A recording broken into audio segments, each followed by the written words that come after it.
Warning: Damian Andrews' growing revenue and profit, if implemented, will put more money in your pocket. Please use with caution.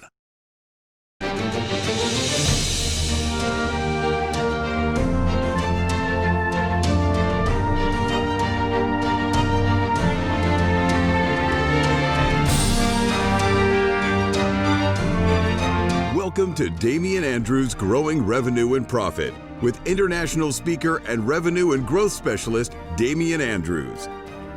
This is your source for practical, usable, and simple action steps that you can do every day to put more money in your pocket. And now, the host of Damian Andrews' Growing Revenue and Profit, Damian Andrews.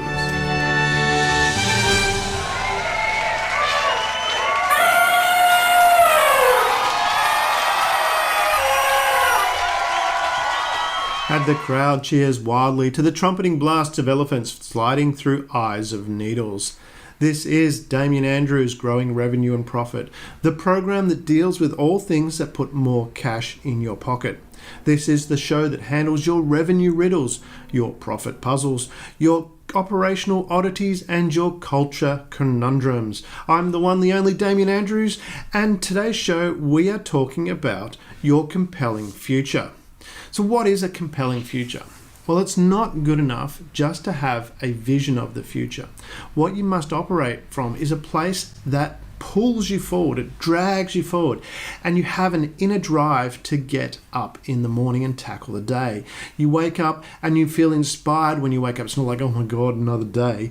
It's like you wake up, you're alert, you're excited because today you can actually do something more to move you forward. And your compelling future is drawn from your values. And this is where a compelling future is the passion. And it's the driving force behind all great leaders. When you look at leaders all throughout our history that stand out, they all had compelling futures. They had a vision that was bigger than themselves. And this gave them a power of purpose. It was something that drove them. I said they got up in the morning. They were excited every day to get up and face the day and overcome what they needed to do to drive them to where they wanted to be. And the thing with the compelling future is it inspires them, inspires you when you have your compelling future. And the bigger part of that is it also inspires other people that they want to be part of something that's greater. So creating a compelling future is pretty simple. It's connected to your values. You need to understand what your values are, and then you move forward from there. And we'll talk about that more later in this program. First, I want to talk about today's article. And I found this article, it's not a current article, but it really connects with what we're talking about today. It's Tesla's secret master plan. And Elon Musk published this article on the 2nd of August 2006, and now I actually connect with that a lot because my birthday's on the 2nd of August, so I've got a deeper connection to this article, but it's really profound from how it describes and what a compelling future is. So we'll talk about that as we go through. So I'll read the article first. I've condensed it a little bit because it is there's quite an extensive amount in there, but let's talk about the key points. So Elon Musk says, my day job is running a space transportation company called SpaceX. But on the side, I'm the chairman of Tesla Motors and help formulate the business and product strategy. Now, some readers may not be aware that our long-term plan is to build a wide range of models, including affordably priced family cars. And this is because the overarching purpose of Tesla Motors, and the reason I'm funding the company, is to help expedite the move from a mine and burn carbon economy towards a solar economy, which I believe to be the primary but not exclusive sustainable solution. Critical to making that happen is an electric car without compromises, which is why the Tesla Roadster is designed to beat gasoline sports cars like the Porsche or a Ferrari in a head-to-head showdown.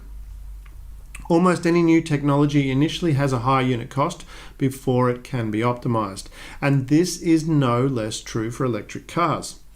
The strategy of Tesla is to enter the high-end market with the Roadster, where customers are prepared to pay a premium, and then drive down the market as fast as possible to high unit volume and lower prices with each successive model. The second model will be the sporty four-door family car, roughly half the price point of the Tesla Roadster. And the third model will be even more affordable. When someone buys a Tesla Roadster sports car, they're actually helping pay for the development of a low-cost family car. So in short, the master plan is build a sports car, use the money to build an affordable car, and use the money to build an even more affordable car. While doing the above, also provide zero-emission electric power generation options. So fast forward to today, and let's have a look at unpacking that. Did Tesla build a sports car? Well, it certainly did. It built the Roadster, which they talk about in the article. Did it use that money to then build an affordable car? Well, they built the Model S, and they continued to develop the Model S. Beyond that, they took the Model S and made a crossover, so they extended beyond that vision of the future by making the Model X. And then from that, they moved to the next stage of building the Model 3 and the Model Y now as well. And then there's the Cybertruck, which has been announced, and also the semi-trailer, which is beyond that plan. But we look at that, was that luck? Did that plan just happen? Or did the achievement of the goals that happened, was it luck, or was there a vision behind that? And I know that's probably a rhetorical question, but the reality was, as we read from August 2006, Elon Musk laid out this plan. He had this vision of the future. And let's unpack some of the key things about that. He was here to formulate business, product, and strategy, which is where that strategy was. We wanted to develop a product that could change the way we move around and use energy, or the sources of the energy that we draw from. So from that burning of fossil fuels to create energy that we need for our day-to-day life, to using solar energy, which is in abundance, that's hitting our planet. So he had this strategy to start with. He had this vision of the future. Not only that, it was a vision that a lot of people can connect with. From a sustainable point of view, our planet only has so much resources. So our very survival depends on the ability of us to find sustainable solutions so that we can continue to move forward and continue to survive, one would say. And also too, when we look at this plan, he talks about how he has a long-term plan. So the long-term plan was to build a wide range of models. So it wasn't just let's build the Roadster and have a bit of fun. He had a bigger vision. He wanted to build a wide range of models to transfer, because people like to drive a wide range of cars, to be able to move from the internal combustion engine to a wide range of models that would enable the achievement of that bigger purpose, that bigger desire to shift the energy sources that we use for our lives. And then he describes an overarching purpose, which is what I've been talking about, in the sense of that we're shifting from carbon, fossil-based energy sources to a solar electric economy as he drives it. And this is a big point that people can connect with. So in creating his compelling future, he's talked about how to move from that economy where we've got this fossil fuels that a lot of people are concerned about with global warming, and I know there's arguments there that doesn't cause global warming, but we're not getting into the science behind it. What I'm talking about is the vision that a lot of people connect with. So there's a lot of people that connect with this vision of a sustainable future where we're not digging up the planet for our energy needs. And that was a bigger overarching purpose behind his compelling future. So he has this future, he has this vision of the future. He can see a world where we're using solar energy, and that's his vision. And not only is that his vision, it's one that a lot of people connect with, which helps create that success within the Tesla company and why it has been so successful. Not only it's a bigger power of purpose, it's something beyond what is just for himself. He's looking at how can he not only help himself improve his life, but how can he help everybody else on the planet? And that's what he's focused on. His focus is a global, sustainable economy driven by solar. Now, and the other step with that, the other part of that vision was he was to build an electric car without compromises. So again, this wasn't just, let's build any car. He created this vision of doing something better, something that drives people to want to be part of that. They want to, this is something new, this is exciting, we're moving into a different field, we're not compromising. And again, people can connect with that. So this is where having that compelling future is about this vision that's bigger than yourself. So if you're looking to do things better, to improve on things, to make lives better, when we're talking about an electric car without compromises, this is something that's like people can connect with that. It inspires them because they want to be part of that vision as well. So now we move on here. He talks about any new technology has a high unit cost before it can be optimized. Let's think about that from that perspective. Not only has he got this vision for the future, but he's talked about how he can implement that plan. Because it's one thing to have an idea, and then the implementation of that plan takes a lot of work, takes a lot of effort. And this is where it's really important to think through that. Think through how are we going to do that? So it's not just he had an idea that this is a great idea, and we've all had those. I know I've had thousands of going, well, this is a great idea. But the implementation of that is a different step. So the idea is one step. The idea is probably a very, very small part.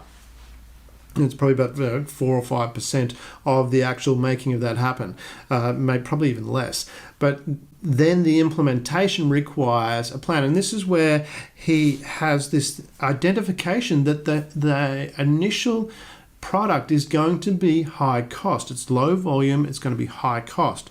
So this is where he had thought about this vision that he has. How do I make this vision happen? I want to go to a sustainable economy based on renewable energy sources. So how do I do that? Well, we're going to build an electric car, but we need to make that affordable. So we can't just jump straight into an affordable model. Well, you could if you had a huge amount of resources, but very, very few people have that kind of resources to make that happen. And even when you do have those kind of resources, a lot of the times it's underestimated how much is actually required to shift people's habits to be wanting to do this. So what he did was he created an electric car without compromises, which many people connect to. And when you have this unique product that's really good, there's some people that will just like that for that very basis. So there's a foundational model there that he's created from a business model perspective of creating that revenue and profit. It's gone, well, there are people there that will want to pay for this unique product because it is not compromising on its abilities. And it will cost more, but those people are willing to pay for that. So there is a market for that. So when you're planning, think about that when you're planning growing your revenue, where if you're going into a new market, look at, is there that higher price point that you can charge a premium for that's going to help fund move into other areas? And that was part of his strategy. It was like, let's build this high-end car that has a lot of margin in it. And then from that, we can take that money and use that money to then develop a four-door sedan, which was in the Model S. So we took that money and developed that four-door sedan Model S, which was still quite expensive as far as cars go. It wasn't in the cheaper category. And then from there, he took that money from the Model S to develop the Model X, and then from that, he developed the Model 3. And that was part of that plan. It was always there. It was always at the very beginning from 2016. Let's develop a premium car that we can charge a lot of margin on, use that money to then develop a high-end sedan, and then use that money to make a more affordable car. And also too, in that same process, he had in there making the car having those energy sources as well, which was, I think, part of the Tesla roof solar strategy that they had. So those things were being implemented, and that was part of that strategy. So it wasn't just, I've got this vision of the future, I've got this great idea, which we all have, and said I've had thousands, and I'm sure you have too. Then the next step is, well, how do I make that vision happen? And those steps of that vision needs to have a logical set of steps to it, and also needs to be in a way people connect to and understand. Again, his strategy, let's build a high-end premium car that people are willing to pay for. We connect with that. People can connect to that. And then let's take that money and build a more affordable sedan, which people can connect to as well. And then let's build an even more affordable car. So this is where when we're unpacking this vision of the future, it wasn't luck. He had a compelling future. It was something that was bigger than himself. He wanted to help as many, in Elon's case, wanted to help the planet. So that's everybody on the planet to be able to continue to go forward. And we can all connect with that. So we can all want to survive. We can connect to that. So his vision of the future was something that many people could connect to. And then from that, not only that, he had a plan to move forward that people could connect to. So it wasn't just, okay, I've got this idea, which we've all got, and we've all had many, but he also had a plan that people could connect to. And that plan that people can connect to is really, really important for raising capital. If you're in that market and wanting to raise capital, it's having a plan that people can connect to, that they can understand. And this made logical sense. I create this car without compromises. The Tesla Roadster in a drag race can beat a Porsche and a Ferrari, which is pretty impressive when you look at it. And people go, well, I wouldn't mind one of those. So they connect to that, and people understand that. So when he's trying to raise funding, it's like, well, this is my plan. I've got this vision for the future that's going to help make things work. And people go, yeah, well, that's great, but how are you going to make it happen? Well, this is how I'm going to make it happen. I'm going to develop a premium car that is without compromise, and many people will connect to and want to have. And from that, I will use the revenue from that to develop a more affordable car. Still has high margins, but I can then use that to then develop an even more affordable car and reach that volume that we need to.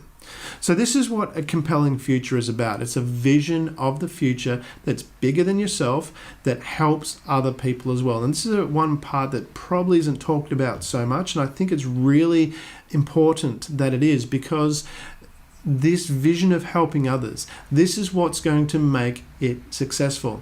Being able to help others. So you have this vision of the future that helps as many people as possible. And when you look beyond beyond a lot of the successful people that are out there that have been really, really highly successful, they've had that vision of the future that makes the world better, that helps a lot of people. And this is where you want to draw that from. And it draws and that connects to their values. And we'll explore that a little bit more. So let's have a quick break, and we'll catch you on the other side of that break.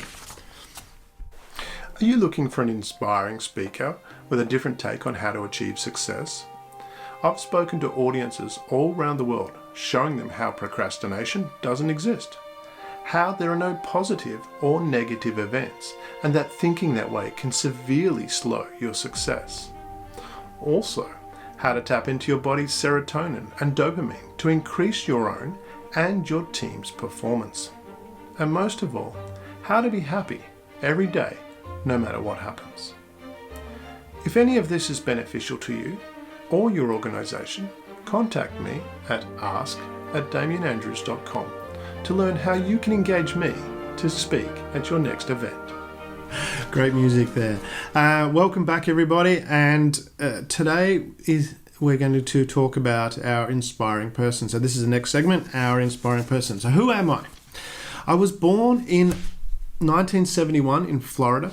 My parents were a trial attorney and an artist. My brother is also an artist. I graduated from Florida State University with a communication degree. I was planning to become an attorney, but I changed my mind after getting a very low score in the law school administration test. I accepted a job at Disney, but I left after 3 months. I also occasionally worked as a stand-up comedian. I moved into sales and was quite successful, being promoted to National Sales Trainer at age 25. The sales uniform that I was required to wear was uncomfortable, so I spent 2 years and $5,000 of my own money working out how to make it more comfortable. Once I worked out the idea, I presented it to major clothing manufacturers who all rejected the idea because they didn't believe the product had any value. A further prototype was created over the course of the next year, and I lodged a patent application for $750 and then worked on the product packaging. I used my credit card to purchase a trademark name for $150. At a meeting I was scheduled to have with a luxury department store chain to take on my product, at the last minute I changed the location to the ladies' restroom, where I demonstrated my product, resulting in the product being sold in 7 of their stores. Meetings with other department store chains soon followed. Handling all aspects of the business, I handled all aspects of the business, including marketing, logistics, product positioning, and I asked my friends, acquaintances, and people that I hadn't seen for a long time to buy my product, in exchange for which I would send them a check as a token of my appreciation. I also sent a gift basket of my product to Oprah Winfrey, and I explained what I was attempting to develop. In November 2000, Oprah named my product as her favorite thing, which resulted in significant rise in sales, allowing me to resign from my sales job.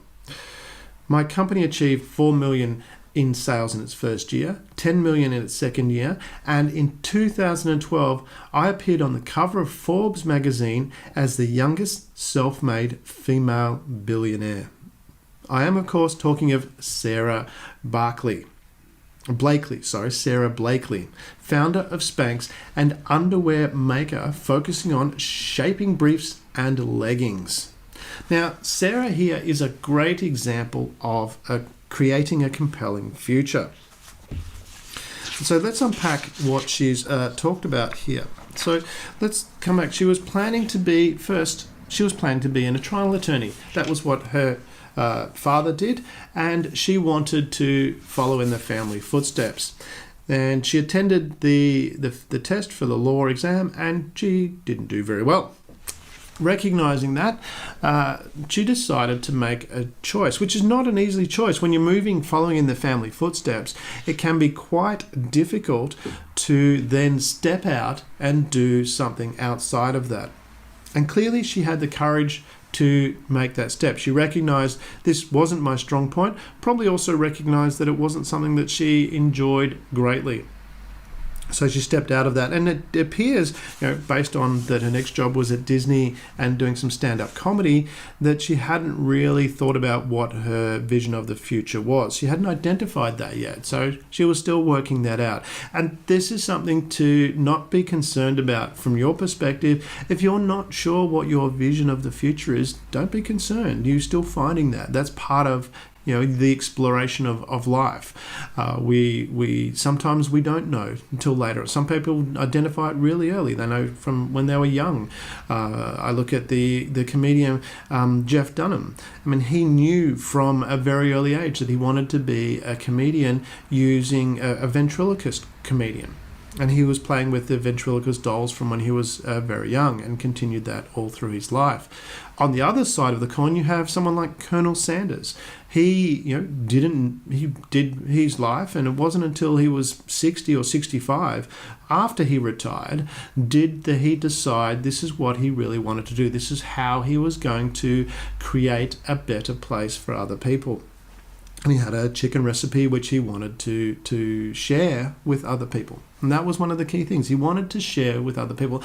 And this is what I really wanted for you to take away from this program, is to understand that your compelling future, your vision for the future, is something bigger than yourself that helps other people.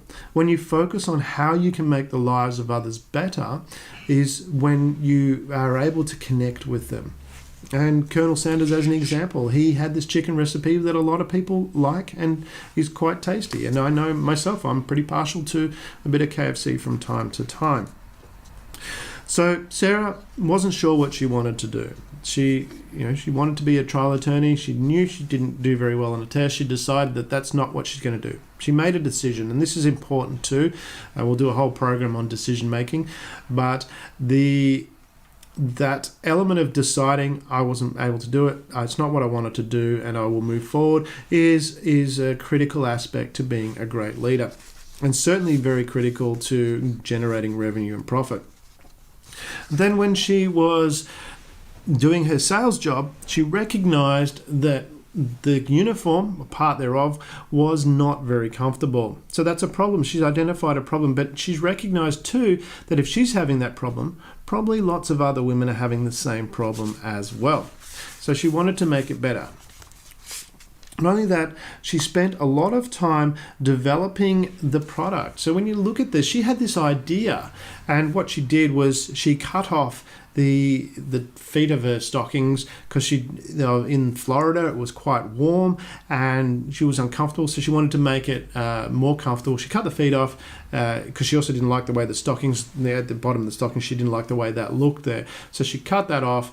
But she noticed when she was wearing it, she got the effect that she wanted. She had this clothing, underwear garments that had no lines. You couldn't see lines through the clothing, and it also helped shape the body a little bit, but at the same token too, it rode up a lot. So there was an issue with that product, and she spent 2 years of her own time. So while she's working in sales, she's working full time, she spent 2 years developing, trying different things to make it work. This part did work, this part didn't work, and until she perfected to that point in time, a product that worked reasonably well. And then she took that product to the clothing manufacturers, the hosiery makers, and she presented it to them. And as we talked about, none of them thought there was any value in this product. They thought, well, this is not going to work. Sarah has identified later that at that time, all the people that she was presenting to were men. So the men were running the hosiery companies, and men have no idea. Most men have no idea of the issue, vision of the future. It's not like, snap, I've got this idea, and that idea is just going to fall in place. Everyone's going to love it. It doesn't work that way. You really need to. This is where we're talking about changing the way people's habits are. People are habitual. They will do the same thing over and over again. So you need to take that time to get your idea across. So your idea has to be a vision that's bigger than yourself. It has to help lots of people. And then from there, people can connect with it. So also too, when she was first presenting this product to the first luxury chain store, she then recognized this is how to make this stand out. So instead of presenting it in a boardroom, she went into the ladies' room and presented what she was doing to people that actually understood. And they connected with that. They went, oh, this is a great idea. Once she had that order too, she recognized that what I need to do is show that there is love for this product. So what she's done is the products in the store, she's actually paid people to go and buy the product, which has created that extra interest in the product. Well, from the store's perspective, there's more sales happening. So she's done that rather than do a direct sales. She could have sold products directly to her friends going, hey, this is great.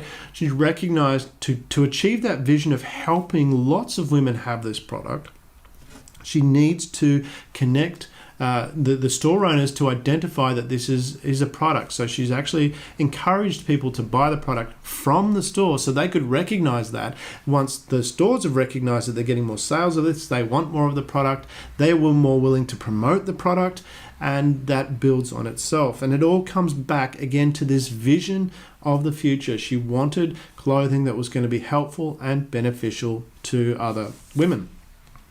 Next, again, we talked about before with Elon Musk and creating a product without compromises. Here, same token, she's created a product that stands out. And, she said that she was courageous enough to put together a package, explain what she's doing, and send it to Oprah Winfrey. So, and being that product that has, without compromise, that provides a lot of benefit. Of course, Oprah was willing to present that, especially given that her demographic is female and they would benefit from that. And then that's moved forward. from there. It's really helped the company drive its sales forward.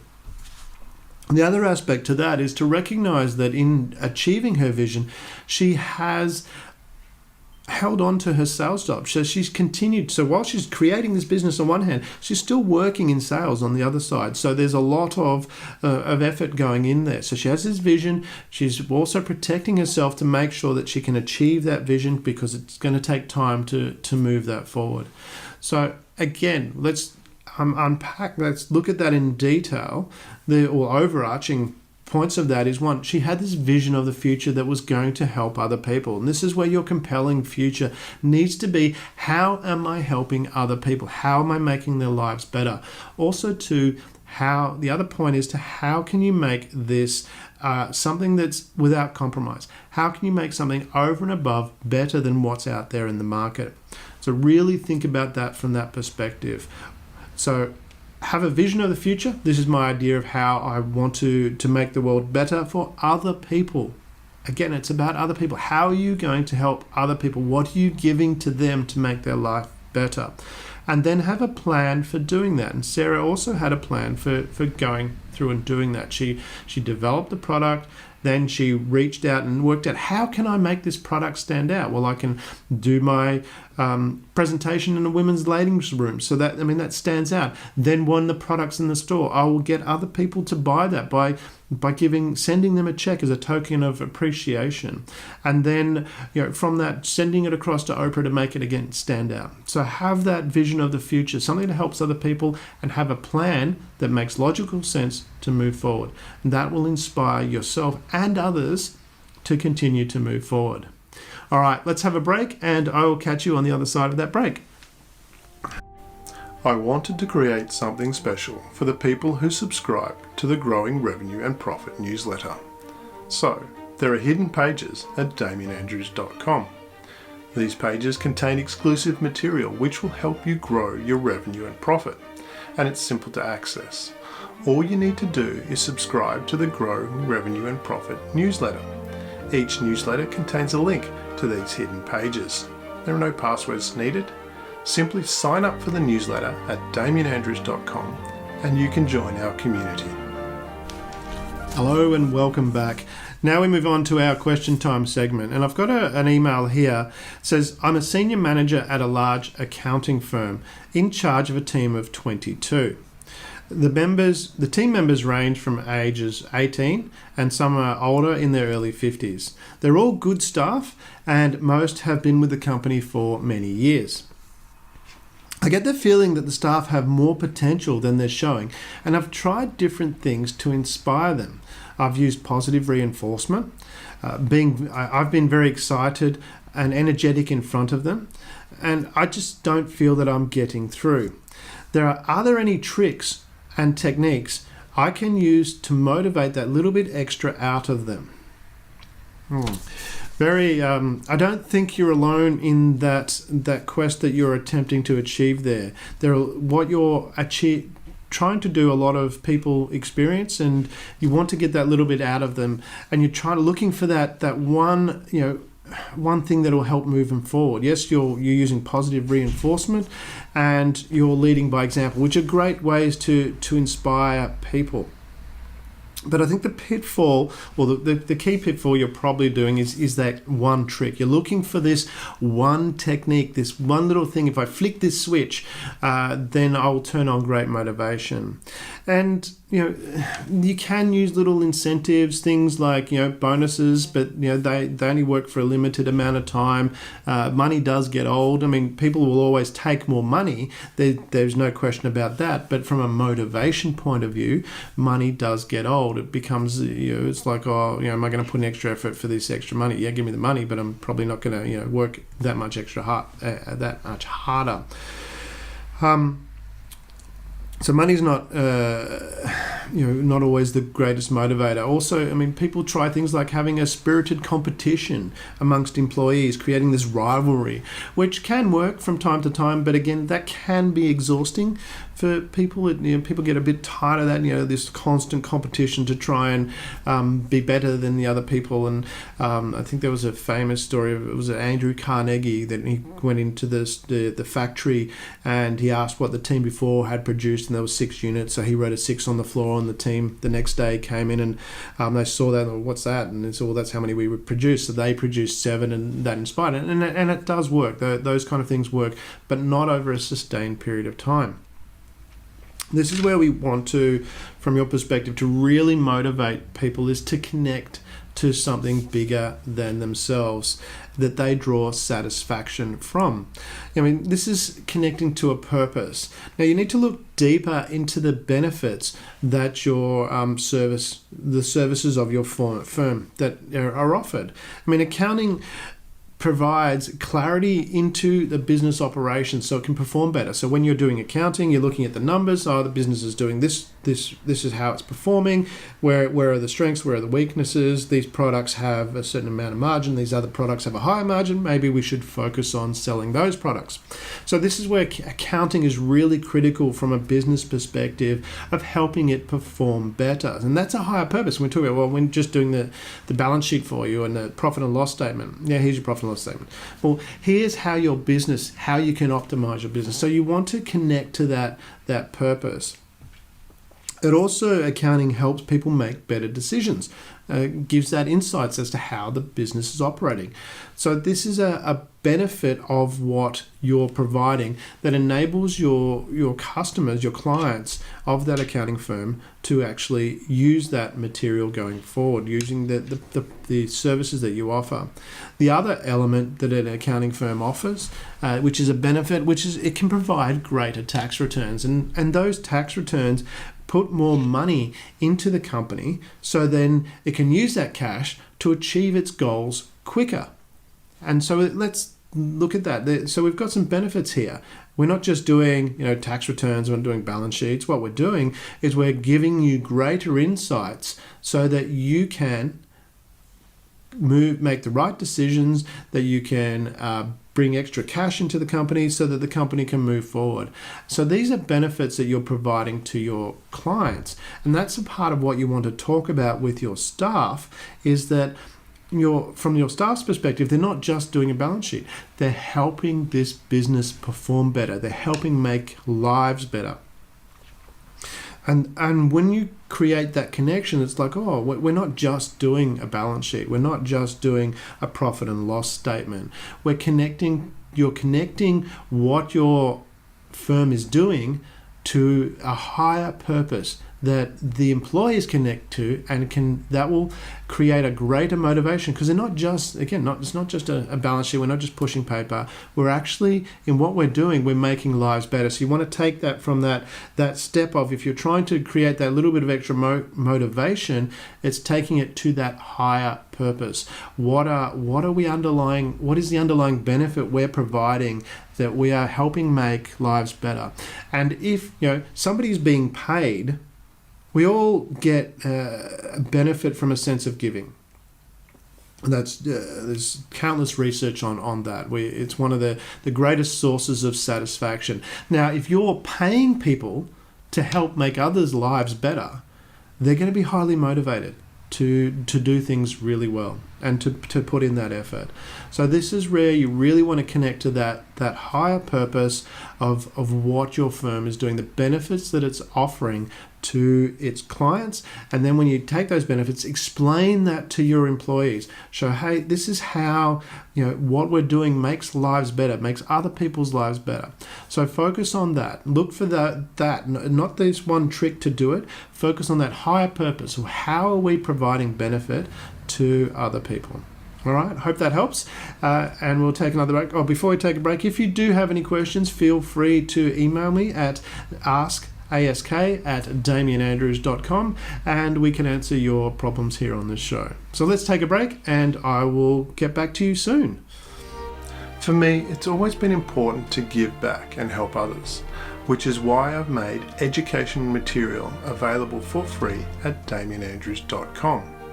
You can learn the skills of how to be a great leader, or how to be more innovative, how to be a great presenter, how to hold effective meetings, how to get pay rises and keep getting pay rises, learn to remember names and faces, and build your confidence. Plus, there's much more. Just visit damianandrews.com and go to the media page. You'll get instant access. And remember to help someone else as well by sharing the material with them. Always remember, it's not what you get in life that makes a difference, but what you give. Visit damianandrews.com to access this information. Hello and welcome back. And now we move on to the main topic of today, and we're talking about a compelling future. And the most important of any great leader's success is that they operate from a compelling future, which is drawn out of their values. It's an inner drive to create something more than you are doing for yourself.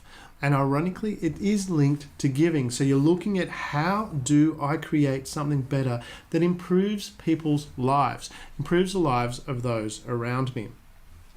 Not just generally around me, but also around the world. So it depends. When you're creating something bigger than yourself, it's a vision of the future that is makes lives better for other people.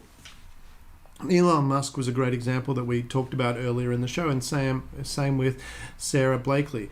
We have people there. Those two ideas were two people that had great ideas for the future to help the world be better. Elon Musk wants to move to a sustainable economy where our energy source comes from sustainable energy sources. And Sarah Blakely is looking at how do women create this, how do I create a product that helps women feel more comfortable, have a more shapely body, and look better. So these are things that people connect with. So, as we're moving forward, the part of that plan that I fucked that up.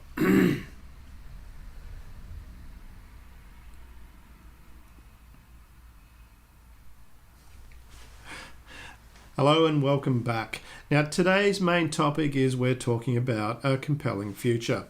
And the most important component of any great leader's success is they operate from a compelling future which is drawn out of their values. It's an inner drive to create something more than yourself.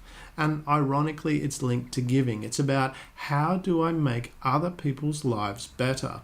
And it can be, as we talked about with Elon Musk, he had a vision of the future where the planet is using clean energy, the energy that doesn't pollute the atmosphere. It's a vision that many people would like to see happen. And for Elon, this is something that he deeply cares about. And we talked about in his article, he talked about that's the reason he's funding the company. He wants to see a world where it continues, where we're not reliant on fossil fuels. And he put a lot of his own personal resources at one point as the company was moving forward, that he invested everything he had to make it continue. Otherwise, the company would have gone under. And he risked everything because it was something he was so passionate about. And it's what drives him to work those long hours that he does work. He's quite famous for his long hours and hard work that he does. And that comes from that vision of wanting to make things better. That's what he connects with. And the bigger part of that is that other people connect with that vision as well. Many people also share that vision of wanting to do these great things in the sense of it inspires them to take those actions and be part of that vision. An example of that is not just people within the company of Tesla. When they had the Model 3 rollout, there were a lot of problems. There wasn't enough staff to keep up with demand at the showrooms. And thousands of people, they volunteered to help. So these people turned up at the Tesla showrooms to help show people that are buying their first Tesla and they don't know how the car operates. They need, when you go into a new car, you want to see all little bits and pieces and be explained to you. How do I do this? How do I turn on the indicators? How does the touch screen work?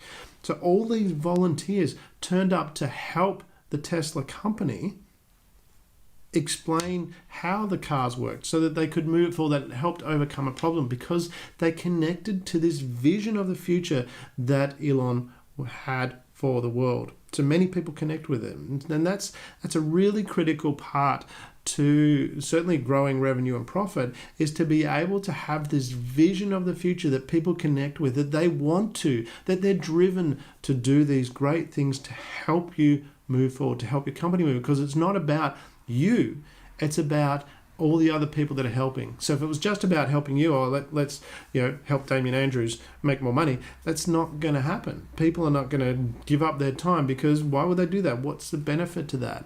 But in inspiring other people to help to do greater things, if they're looking at that and going, well, what we're doing here is actually helping make other people's lives better, they can connect with that. And then from that, they want to take those actions that are going to help other people. And another version of that was, as we talked about earlier in the show, was Sarah Blakely.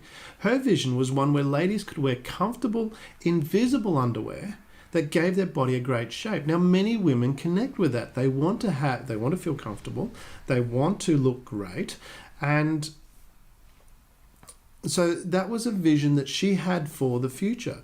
She had this vision that helps other people, helps them look better, feel great, and not only just feel great in the sense of the clothing is comfortable, but they feel great about themselves because they've got a more shapely body.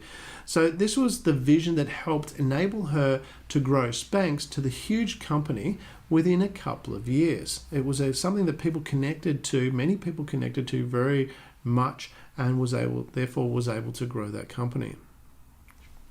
And this is the point I was getting to before, is at the heart of every compelling future is a desire to help others. It's to overcome a problem that they've got, or to show that this is how we can do this a little bit better, those kind of things. We look at, for example, Henry Ford. Sometimes these people might not know that this is a problem that they have. Henry Ford had this vision of a manufacturing system that would enable masses to be able to afford a car. At that time, people couldn't afford a car. And a lot of people probably didn't realize that they needed this in their life. They were using the horse to get around, or they were walking, or however they were getting around. And so they were operating their lives from that perspective of, how do I do? Well, I go to the shop here because that's where I walk to. But now that the car was more affordable, they could actually travel further than they had before. So they could see other things. So even though they hadn't really considered that might be an option, being able to put that in place for people, creating that vision and thinking beyond, what else can we do with this? Mark Zuckerberg was an example of that with Facebook. We have here, do we need to, do we need to socially connect with people around the world? Before, we didn't need to think that was an issue. But today, we have millions of people all around the world connecting with each other because of the vision that Mark Zuckerberg had for us to be able to socially connect over the internet.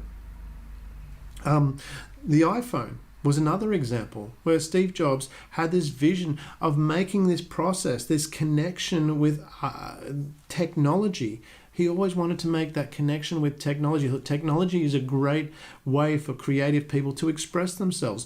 But at the time, technology wasn't great. This was from the computer when he first developed Apple, made it more friendly to interact. And then with the iPhone was a similar sort of thing. Phones of that time, at that era, were very cumbersome. They certainly weren't great for interacting with things like the internet and stuff like that. They were basically phones. And as the technology developed, he had this vision of making that technology more user-friendly so we could use our phones to surf the internet and to do a whole bunch of answer emails. And when you look at all the different apps that are available and things you can do on your phone, you can play games, all of that is because of that vision of making this technology more user-friendly so it's helping other people. So it's really important to think about that when you're developing a compelling future. It's about how you can give to others, how you can make their lives better. And the other thing to think about this is compelling futures work because the point of power is in the future. It's not, the point of power isn't in the present. When you do anything, it's because of the future you hold in your mind. So if you want to go out for lunch, it's because you have this vision of the future where you'll be eating out in a restaurant. And if you want to ask out, say that special person, it's because you have this vision of the future, of this potential future of sharing a life together.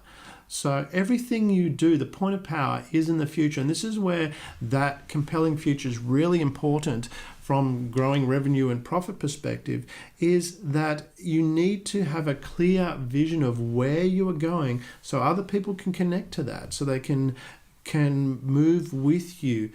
They can take the actions now. They're going to help realize that future. So the point of power is in the future. So you need to have that very clear vision of the future. And it's also important to think about that, this future, this vision of the future that you have, every action in that regard is about that you do is about the thoughts that you have at that particular time. And this is where, from my perspective, I don't believe, procrastination exists. It's not something, you're going, oh, I should be doing this, but I'm not. The reality is, in that moment, if you're sitting watching hours of Netflix, it's because of that future you hold in your mind. You have this vision of, well, what I'm going to do is I'm going to watch Netflix and that'll be it, because that's what I'm holding in my mind. It's not, I need to work on my goal, because that's not what's most prominent in your mind. So this is where that vision needs to be really, really clear. This vision of the future, your compelling future, has to be very clear. So you need to have that prominent in your mind, not just in your mind, in the minds of others. So you need to be reminding people regularly, this is what we're about. When you're talking about your business and it achieving its goals, it's not going, well, let's set a goal and put it, you set right out this goal and you put it in the drawer. Never look at it again. Your staff don't know about it. Your customers don't know about it. The wider world doesn't know about it. That's not going to help anyone. You have to communicate this future that you have with the world, as you need to communicate it with your staff. You need to share it with your customers as well. This is why we're developing. This is why this product is of benefit to you. And this is Sales 101. Describe the benefit. This is about your future. What is the benefit here? Elon Musk talks about the benefit of buying a Tesla car is a more sustainable economy, that the world can continue. We're not going to explode it with, we're not going to run out of resources, and we're not going to explode it with global warming, all those kind of things. We're actually creating a sustainable future. So he's communicating that. Sarah Blakely, again, was communicating her idea of this is, how you can look much more shapely. You can have this fantastic looking body in comfortable clothing, in comfortable underwear. So she was communicating that, sharing that with other people. So it's really important to think about that when you're talking about this future, is to develop how you're going to communicate it and share that with people. And you must communicate it. You must share it with people. This is the vision. This is what we're trying to achieve. And you do that regularly in your business. You can do that through, as part of your weekly meetings. You start with, this is our vision. This is what we're trying to achieve. And you end with, this is your vision. So they leave, this is what we're trying to achieve. So make sure you really communicate that part with your staff, your customers. Share this vision of the future. The other thing that is in relation to that you really want to think about with the compelling future is you need to create this thought process as a habit in your mind. Now, habits are easily formed. A habit is just a matter of repeating the same thing over and over again, and you'll create the habit. It's, in about a month, you'll have a reasonable foundation for your habit, and the more you do it, the more it's going to solidify and be part of who you are. And it's not just you, it's your organization as well. So if you have this vision of the future, this is what I was talking about in your meetings, in your connection with other people, you communicate, this is my vision. This is the vision of the company. This is how we are providing benefit. This is how we are helping other people.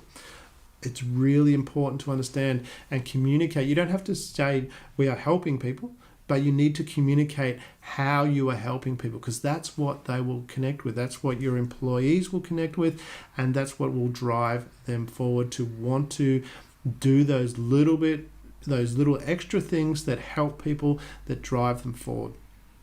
And put in those extra efforts to be more passionate about it. And passion is really critical to achieving things. I mean, anyone who is leading anybody will know that passion, if you inspire that passion, people want to do well. They want to do a great job.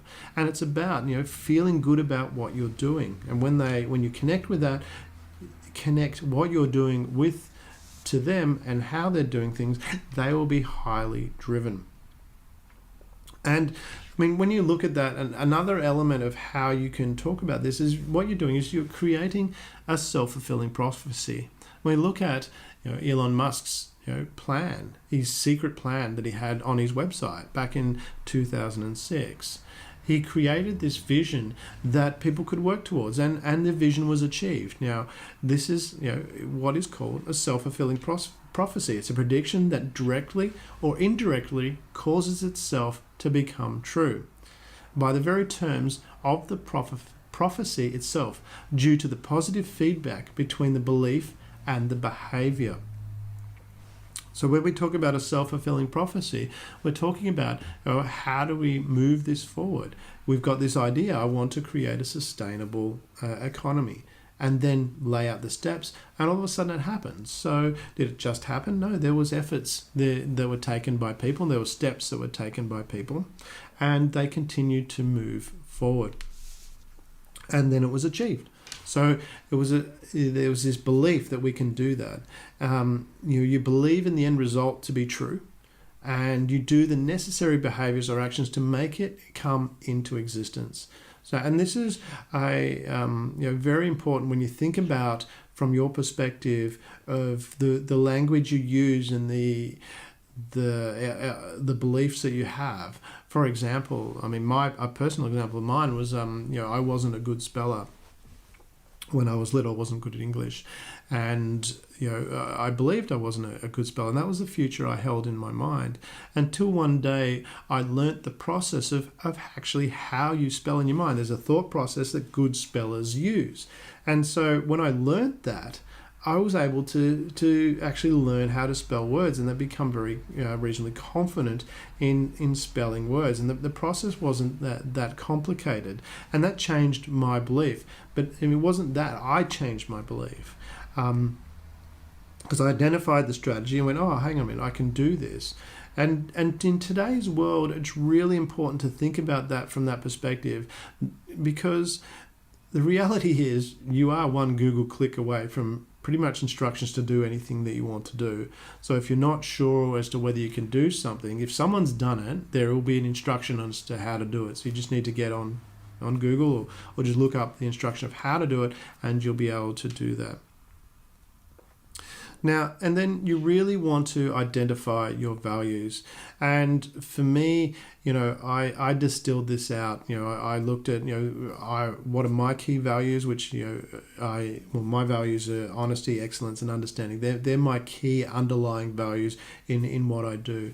So in developing my compelling future, I could then draw upon those of how I can help others. I want to be, provide excellence in what I do. I want to be clear and transparent. This is how you do this. I want to get away from the marketing hype of but this is the underlying thing. Let's cut through the crap. This is how we actually deal with these problems, and those values have driven me. And the same token, from your perspective, you need to identify the values of your personal values, and also those of your business if you're a business owner. So this is how we're talking about creating a compelling future. Firstly, you identify your values. The other thing that I really believe, and this is where, from my perspective of creating a compelling future, is I believe that people have an unlimited potential to change the world for the better. So I really believe that everyone has this ability to make the world a better place, that we all have these amazing gifts within us, and if we just let them out, we can, with the right knowledge and skills, that they can achieve more, that people can achieve more with less. And in doing so, they can help others move forward. So it becomes this self-fulfilling, positive sum world. So if you do something that helps somebody, then what they do will help somebody else, and that might come back. So you might help someone go through some educational experience. You might fund someone to go to university. That person might then discover the cure for cancer. And this is where the economy we live in is all about innovation. The innovation is where the value is. It's about constantly moving forward. And that's where I really believe that people have this unlimited potential to change the world for the better. It's just about finding the right tools to enable them to do that. And as you could probably tell, I like having a bit of fun. I like my story times, and this is also reflected in my personal mission statement. So, my personal mission statement is to enjoy life and share in the joy of others, to learn something daily that helps make me a better person, and to confidently and compassionately act from my values of honesty, excellence, and understanding. So this is all driven as to connects to each other. You identify your values, how from that you want to help the world be a better place or help other people. And so you're giving of yourself. How can I give to other people from my values to help other people have better lives? And from that, that's where you create that compelling future. And this is where people will connect to that. That will help help them connect to what you're doing, so that creates that drive and that willingness to want to be part of your vision for the future. The thing is too, because if there's no future, what's the point? Without a future, why bother? Why would we do anything if there wasn't this future? Why would your sales team or your business team stay together if there wasn't a future that they were moving towards? Why would a family stay together if there's no future? And it's really important to know that the future you choose is entirely up to you. What is important to you? What are your values? Tap into your values. It will drive you to get up in the morning. When you are truly driven by a compelling future, you don't have mornings where you don't want to get out of bed. I don't wake up in the morning and go, oh God, not another day. Those mornings don't happen. When I wake up, I'm excited to wake up because I'm excited about where I'm going and the things that I'm doing and how I can help other people and the parts that are going to make things better, because I have this vision of the future that inspires me. But that's a choice. I have this unconscious drive. So when you choose what those values are, it's important to remember you have this power to choose. I think that's really important to understand. You have the power to choose.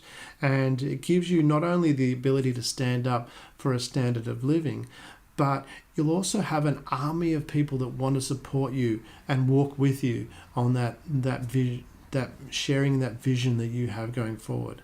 They'll want to be with you just because of who you are. And from that perspective, with that compelling future, growing your revenue and profit significantly, and you'll be able to do that quicker than you can imagine. So that's your compelling future. Hopefully that's helped give you some clarity as to how to get about achieving your compelling future. We're going to take a quick break and we'll be back shortly.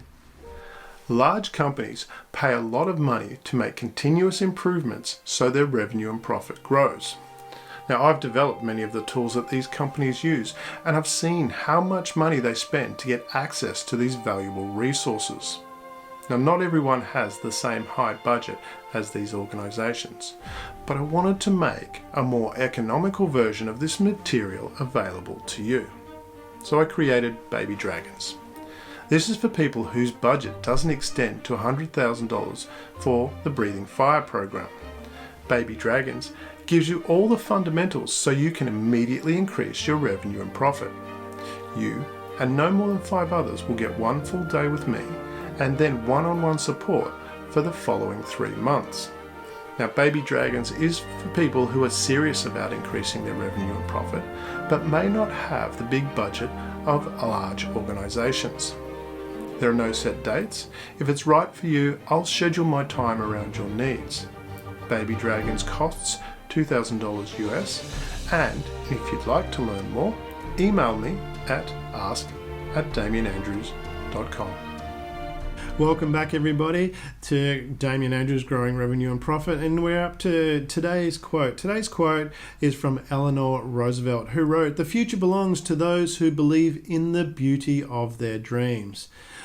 One of the greatest pieces of advice I ever got was from a mentor telling me that I should back myself, that I will make the right decision. And this is really important. This is a belief situation here that I'm explaining. He really explained it to me clearly in those words. It was like, you need to back yourself that you'll make the right decisions.